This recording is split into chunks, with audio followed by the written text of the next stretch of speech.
Hello everyone, welcome back to learn with humanities. First of all तो कैसे हो सब? ठीक हो ना सभी? ठीक ही रहो। ओके, सो आज हम स्टार्ट करेंगे द इंटरव्यू का पार्ट 2। पार्ट 1 मैंने ऑलरेडी अपलोड कर दिया है, लिंक डिस्क्रिप्शन में है, चेक कर लेना। ओके, अब जो है इंटरव्यू स्टार्ट हो रहा है और जो मुकुंद हैं वो अम्बर्टो से पूछते हैं। वो कहते हैं कि डेविड लॉर्ड जो कि एक नॉवेलिस्ट है, वो कहते हैं कि उन्हें समझ नहीं आता कि एक इंसान इतना सब कुछ कैसे मैनेज कर लेता है। वो स्कॉलर थे, बुक्स लिखते थे, है ना। तो उनके लिए जो है उन्होंने ऐसे कहा था, किसने? डेविड लॉर्ड ने।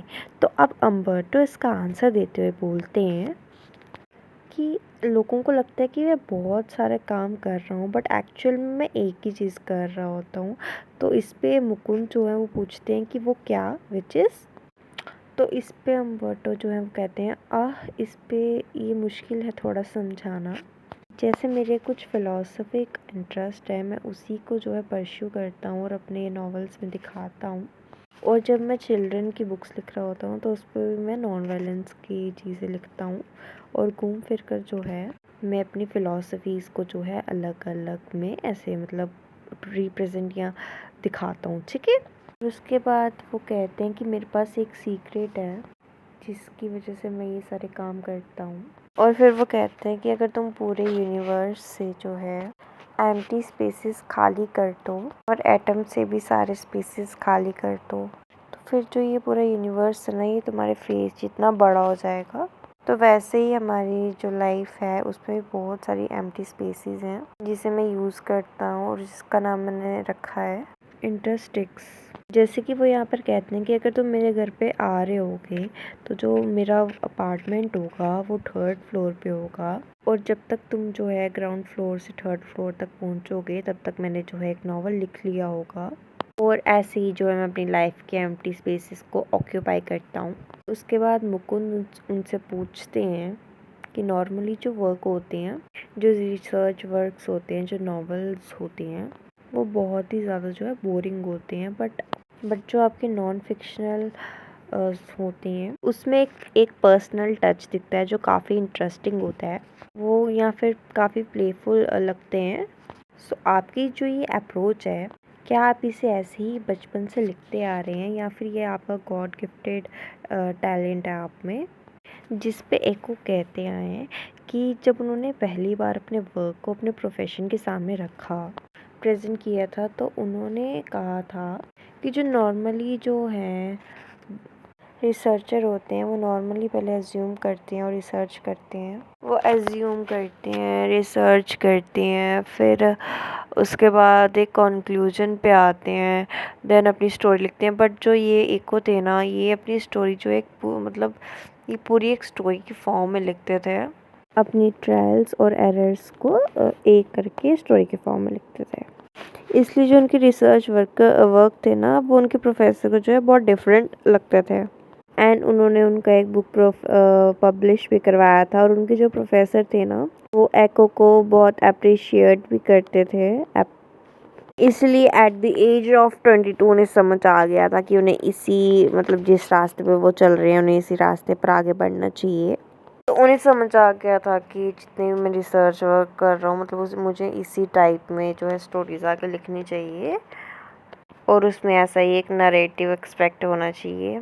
तो फिर वो कहते हैं इसलिए मैं जो अपने नॉन फिक्शन जो मेरे वर्क्स होते हैं मैं उन्हें ऐसे ही लिखता हूँ। और जो मेरे नॉवेल्स है ना, वो मैंने बहुत लेट लिखना स्टार्ट किया था। देन उसके बाद वो अपने एक दोस्त का जो है एग्जांपल लेते हैं जिसका नाम था रोलैंड बार्ट्स, जो कि बहुत ज़्यादा फ्रस्ट्रेटेड थे क्योंकि वो एक एसेसिस्ट थे, मतलब जो ऐसे लिखते हैं वो ऐसे बड़े बड़े लिखते थे और वो कभी भी जो है नॉवेलिस्ट नहीं बन पाए। उन्हें भी क्रिएटिव राइटिंग का बहुत शौक था और नॉवल लिखने का उनका भी बहुत मन करता था, बट उनकी डेथ हो गई कि ठीक है। फिर वो ये भी बताते हैं कि उनके जो रोलैंड है उन्हें इस तरीके का फ्रस्ट्रेशन कभी फील नहीं हुआ और उन्होंने जो है नॉवल लिखना गलती से स्टार्ट कर दिया, उनका कोई मोटिव नहीं था। जिसकी वजह से जो उनका नरेटिव एक्सपेक्ट था ना, जो उनका स्टोरी लिखने का वो अंदाज एक तरह से बोल लो, वो अचानक से जो है स्टार्ट हो गया। देन मुकुंद उनसे पूछते हैं कि आपने जो रिसेंट बुक लॉन्च करी है द नेम ऑफ द रोज, इसके बाद आप बहुत ज़्यादा जो है पॉपुलर हो गए हो, फेमस हो गए हो, लेकिन जहाँ तक मुझे पता है कि आपने सिर्फ 5 ही नॉवेल्स लिखे हैं और आपके जो नॉन फिक्शनल वर्क्स हैं, मतलब जो रिसर्च वर्क्स हैं, वो 20 से भी ज़्यादा हैं, जिसपे वो जो इको हैं वो बोलते हैं 20 नहीं 40 से भी ज़्यादा, जिसपे मुकुंद कहते हैं ओवर 40। आपने 40 से भी ज़्यादा वो जो है बुक्स लिख के रखी हैं। लेकिन जब आप लोगों से पूछेंगे कि अम्बर्टो एको कौन है, तो वो आपको नॉवेलिस्ट के नाम से ही जाना मतलब जानते होंगे। तो क्या ये चीज़ आपको परेशान नहीं करती है? जिस पे एको कहते हैं कि हाँ, लोग मुझे नॉवेलिस्ट के नाम से जानते हैं, ये मुझे चीज़ परेशान तो करती है, क्योंकि मैं अभी भी अपने आप को एक यूनिवर्सिटी का प्रोफेसर ही मानता हूँ, जो कि नॉवेल्स एक तरह से जो है संडे या फ्री टाइम पे लिखता है, एक तरह से उनकी हॉबी होगी। हाँ, तो लोग उनकी हॉबी की वजह से उन्हें जानते हैं, उनके एक्चुअल वर्क की वजह से उन्हें नहीं जानते हैं। साथ ही जो पेन क्लब्स या राइटर की मीटिंग्स होती है ना, मैं उन्हें कभी अटेंड नहीं करता हूँ। मैं एक प्रोफेसर हूँ, तो मैं एक अकेडमिक मीटिंग्स जो होती हैं मैं उन्हें अटेंड करता हूँ। बट वो कहते हैं कि चलो कोई नहीं, ये चीज़ चलो वैसे भी जो लोग हैं वो मेरे नॉवेल्स के थ्रू ही मुझे जानेंगे, एक्चुअल वर्क के थ्रू नहीं। सभी मेरे नॉवेल्स ही पढ़ेंगे, पर ये इतनी बड़ी बात भी नहीं है। इसके बाद मुकुंद उनसे पूछते हैं कि आपकी जो लेटेस्ट बुक है द नेम ऑफ द रोज, ये एक बहुत ही ज़्यादा सीरियस नॉवल है। बुक की स्टार्ट तो होती है डिटेक्टिव की स्टोरी के साथ, फिर आगे चलकर मेटाफिजिक्स, थियोलॉजी, मेडिवल हिस्ट्री की भी बातें करते हैं, और जो मास ऑडियंस है वो इसे बहुत ज़्यादा इंजॉय करती है, और ये लोगों के बीच मतलब बहुत पसंद आ रही है लोगों को ये। आप इस बुक के जो सक्सेसफुल जो इसका है, आप इसको लेके पजल्ड है या कंफ्यूज्ड हैं? तो इस पे एक को कहते हैं कि नहीं, मैं इसको लेके पजल नहीं हूँ, कंफ्यूज नहीं हूँ, पर जो जर्नलिस्ट हैं वो उसको लेकर हैं कंफ्यूज और पजल्ड, क्योंकि उन्हें लगता है कि लोगों को जो है डिफ़िकल्ट एक्सपीरियंसेस पसंद नहीं है। फिर वो कहते हैं कि हमारे पूरे वर्ल्ड में 6 बिलियन से भी ज़्यादा लोग जो रहते हैं।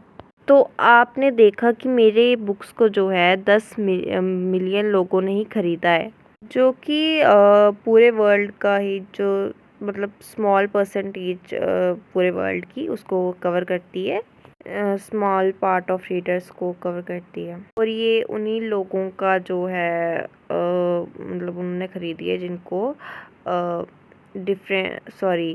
डिफ़िकल्ट रीडिंग एक्सपीरियंसेस पसंद हैं, या फिर जो लोग कभी कभी डिफ़िकल्ट रीडिंग एक्सपीरियंस को मतलब अच्छा लगता है उनको, ठीक है, कभी कभी। सो फिर वो कहते हैं कि मैं खुद भी रात के 9 बजे मियामी वाइस फिर इमरजेंसी रूम जैसे टीवी शोज़ को जो है देखता हूँ, क्योंकि मैं पूरे दिन तो नहीं देख सकता ना। तो इसी तरीके से जो लोग हैं वो भी कभी कभी जो है डिफ़िकल्ट रीडिंग एक्सपीरियंस को जो है, मतलब कि कुछ अमाउंट ऑफ ऑडियंस होती है जिन्हें कभी कभी ऐसे तरीके की बुक्स पढ़ना पसंद होती है। और इसके बाद मुकुंद जो है अपना लास्ट क्वेश्चन पूछते हैं कि आपको क्या लगता है आपकी बुक में मिडीवियल हिस्ट्री के बारे में बातें की गई हैं, इसलिए आपकी बुक इतनी ज़्यादा फेमस हुई है?